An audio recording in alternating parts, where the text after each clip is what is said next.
At the end of a long trek through an area littered with tripwires, exploding mosquitoes, projectile-throwing gremlins, and disgusting maggot water, there's an enemy gauntlet that ends in a fight against Groal the Great.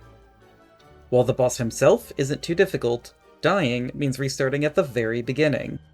He is simply the worst, and yet I absolutely adore him. As soon as I laid eyes on this froggy freak, I knew I had to sculpt him.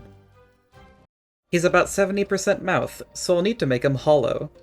I start by wrapping a sheet of clay around a large ball of foil, and cutting out the mouth hole. Once the foil is yanked out, I press another layer of clay into the inner wall. Using a ball stylus, I carve out deep grooves, and with the help of a little rubbing alcohol, I smooth them out with my finger, using a gentle, circular motion. To remove any fingerprints and add some subtle texture, I give everything a once-over with an alcohol-soaked brush. I wrap more clay around the body to bulk it out and give it a set of thick, luscious lips.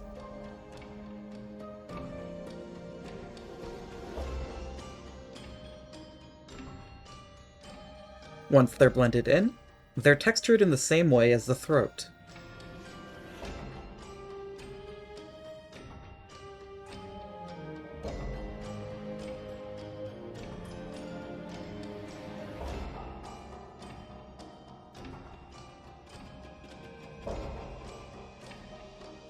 I wrap one last sheet of clay around him to maximize his girth. Now that his skin is exfoliated, Groal needs his bushy beard. I start with a rough clay outline to add volume, and layer on little leafy protrusions.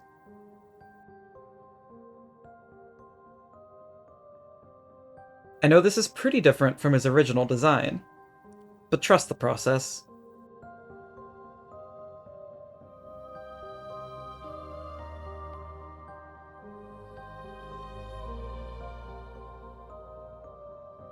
Groal is a big round guy with teeny tiny legs, and I'll need them to partially support his weight, so they get wire bones for added strength.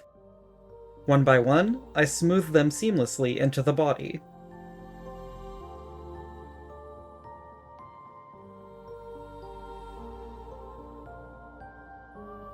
He's looking really good, but he's still missing his mask, eyes, and wings. To make the mask, I smooth out a little clay puck, cut out the teeth, and press in a pair of eye holes. This gets layered on top of 3 clay spikes. Using a very thin sheet of translucent clay, I cut out some wings directly on my baking tray, and give them a slight curve. I roll out a pair of eyes, and wrap them first in green clay, then translucent clay. Once baked, this should give them a cloudy appearance. Before his final trip to the oven, I give his skin a subtle bumpy texture by dabbing on some liquid clay with a brush. Now that Groal's done, I also need to make a Hornet. I start with their head, twisting a pair of horns out of white clay.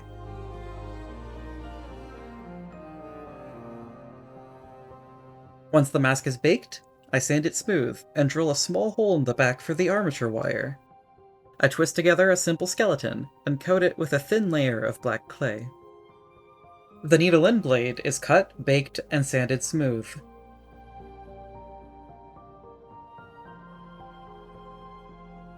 This sewing needle will help keep the shaft rigid, but I need to replace the eye with a bigger loop.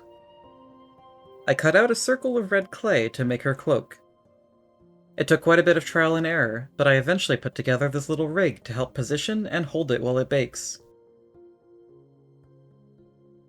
It worked pretty well, but there's a couple imperfections I need to fix. I blend in the collar, attach her head, and put her through one final bake. Unfortunately, tragedy struck. During the bake, she fell to the bottom of my oven and burned. Her mask might be salvageable. The tips of her horns melted, but the brunt of the damage was to the back of her head. I begin this life-saving operation by cutting away all of the ruined clay, and smoothing in fresh clay. Her dress is toast, nothing I can do but make a new one. But her body looks okay. Thankfully, my jerry-rigged dress support didn't get tossed out, so the process is a lot easier this time. And in my opinion, This one came out even better. With Hornet in the recovery ward, I start working on the environment. I want to make her a wooden platform, so I cut out a bunch of mismatched clay planks, and reinforce the legs with popsicle sticks. Using a thin tool, I give them a heavily weathered texture.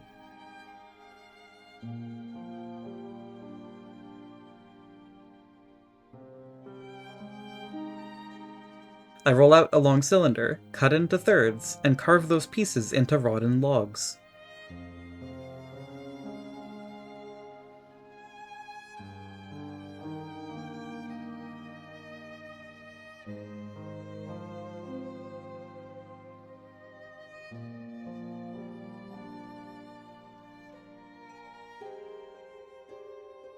I wrap clay around foil cores to make some of those rock-like shells you see littered around the map.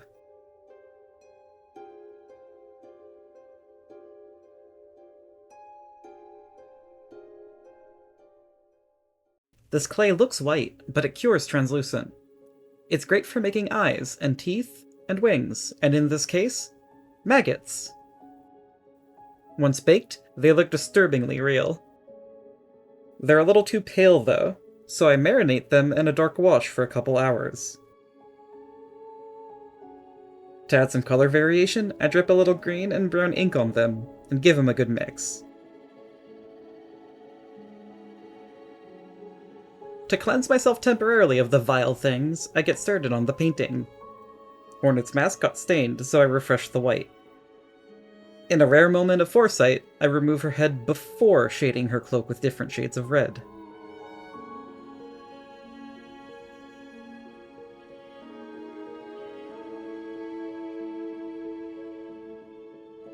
The needle in gets a coat of metallic steel.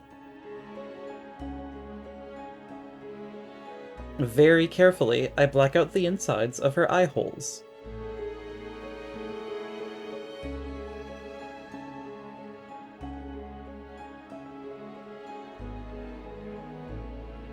Once she's dry, I attach her head and weapon. Groal's mouth starts with a deep purple. I work my way in from the lips, making sure to get every little nook and fold. Once that's dry, I go in with a vibrant pink.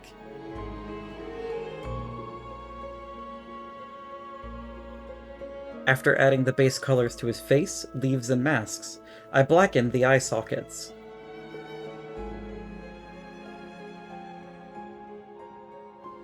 The leaves get a coat of dark green, and while that dries, I sponge some very light green over his lips, and a light gray on his body. I paint all his little green spots, and start shading the leaves with a bright green.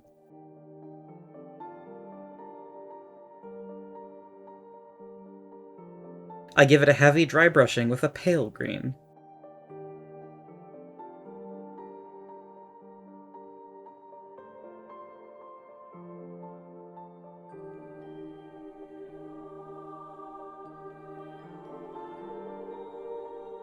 The mouth also gets dry brushed, this time red.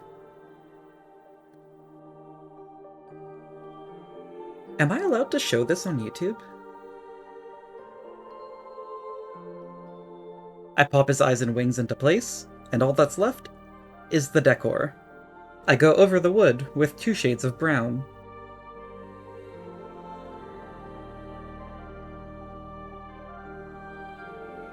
After a dark green wash, it gets streaks of light brown, and patches of progressively lighter green.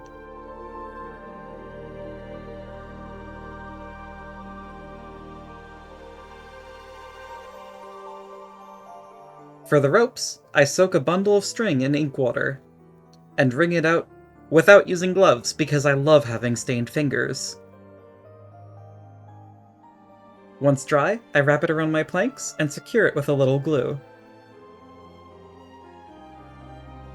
With the power of editing, I can make the platform assembly look easy and effortless. It wasn't! The shell rocks get a nice dark blue, and a heavy brushing with light blue and silver.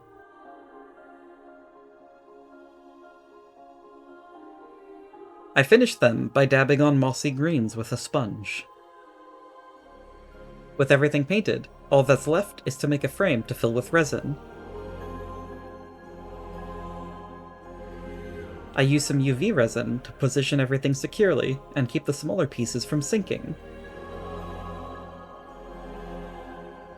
Before I mix my resin, I sort through my maggots and set the nicest ones aside.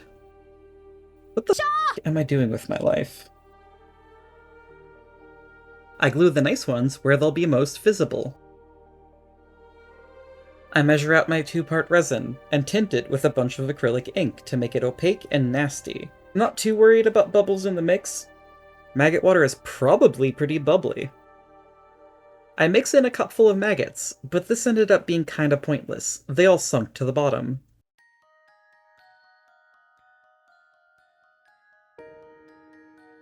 After adding a second, lighter green layer on top, I add the rest of my wigglers.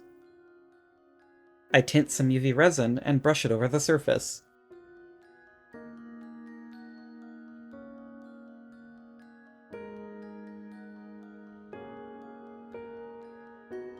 By working with different shades, I can add movement to the water.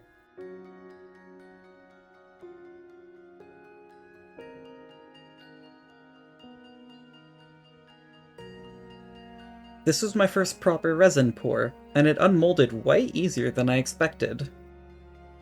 Before assembling everything, I goop up the inside of Groal's mouth, letting it drip down his lips. I add an acrylic rod to his chest to help support him, glue Hornet in place, and position his legs like he's clambering over the debris to get to her. With everything positioned, I add some final goop, maggots, and stains.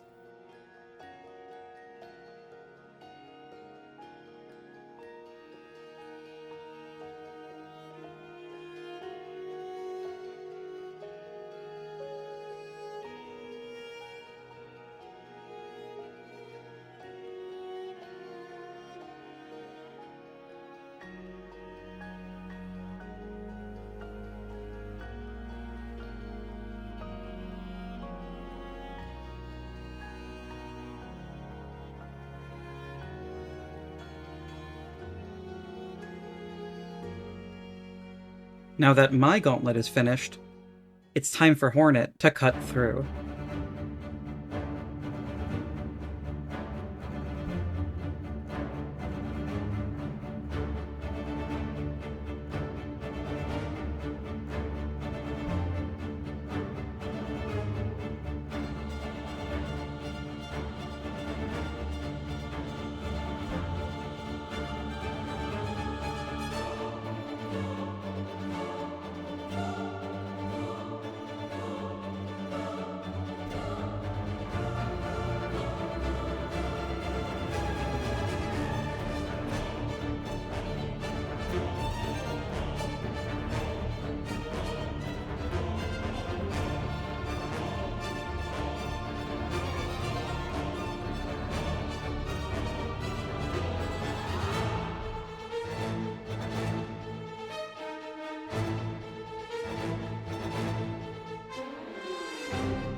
As always, if you're still here, thanks so much for watching. My Deltarune video ended up getting a surprising amount of attention, and I wanted to thank all of you for your kind words. It really means a lot to me to see so many people enjoy my art. I hope you all have a wonderful day, and I'll be back next time with something seasonally spooky.